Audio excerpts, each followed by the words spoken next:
আসসালামু আলাইকুম গাইস, কেমন আছেন সবাই? আশা করি অনেক ভালো আছেন।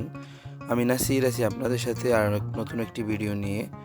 আমি চলে এসেছি কক্সবাজারে। আজ আমি আপনাদের সাথে শেয়ার করব আমার কক্সবাজার ভ্রমণের সম্পূর্ণ অভিজ্ঞতা। আমি গতকাল রাতের গাড়িতে করে চলে এসেছিলাম কক্সবাজারে।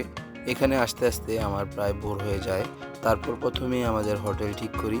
হোটেল ঠিক করে সকালের নাস্তা সম্পূর্ণ করে ফ্রেশ হয়ে তারপর চলে আসি ফিশ ওয়ার্ল্ডে। বর্তমানে কক্সবাজারে ফিশ ওয়ার্ল্ড হচ্ছে অন্যতম একটি দর্শনীয় স্থান। এখানে বিভিন্ন ধরনের সামুদ্রিক প্রাণী এবং অসংখ্য মাছ রয়েছে, যা সত্যি দেখার মতো সুন্দর।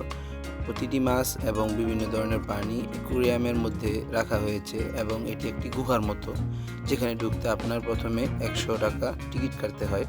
তো আমার কাছে সম্পূর্ণ এই অভিজ্ঞতাটি ছিল অসাধারণ। আমি এর আগেও কক্সবাজারে ভ্রমণ করেছি, কিন্তু তখন ফিশ ওয়ার্ল্ডে আসিনি। তবে এখানে এসে আমার কাছে খুবই ভালো লাগছে। মনে হচ্ছিল সিঙ্গাপুরে যেমন পানির নিচে রেস্টুরেন্ট করা হয়েছে ঠিক ওই রকম। তবে এটি মূলত বাচ্চাদের জন্য খুবই ভালো। বাচ্চারা যদি এখানে আসে অবশ্যই অনেক আনন্দিত হবে। তাই যারা যারা বাচ্চাদের নিয়ে আসবেন তারা অবশ্যই ফিশ ওয়ার্ল্ডে ঘুরে যাবেন। আমার কাছে এই মাছগুলো সবচেয়ে বেশি ভালো লেগেছে। তারপর আমরা সেখান থেকে বেরিয়ে একটু সামনে আসতেই দেখতে পেলাম নানান রকম আসবাবপত্র এবং মেয়েদের অনেক জিনিসপাতি বিক্রি করা হচ্ছে। তবে এখানে তুলনামূলক দামটা একটু বেশি, বাহিরে এর দাম অনেক কম থাকে। তারপর ফিশ ওয়ার্ল্ড ভ্রমণ সম্পূর্ণ শেষে আমরা বেরিয়ে আসি এবং ততক্ষণে সন্ধ্যা হয়ে গিয়েছিল। সন্ধ্যায় রাস্তার একটি দোকান থেকে আমরা পোড়া রুটি এবং চা খাওয়ার পরিকল্পনা করি। সত্যি খুব মজার ছিল। তারপর কিছুটা সামনের দিকে হাঁটি এবং জায়গাগুলো দেখতে থাকি। দেখলাম রাস্তার ধারে আনারকুলি ফল বিক্রি করছে, আমিও একটি নিয়েছিলাম। তবে এটি খুব একটা মজার না, তবে যারা টক পছন্দ করেন তারা অবশ্যই এটি নিতে পারেন। তারপর আবার হাঁটতে হাঁটতে চলে যাই সি ফুডের দোকানে।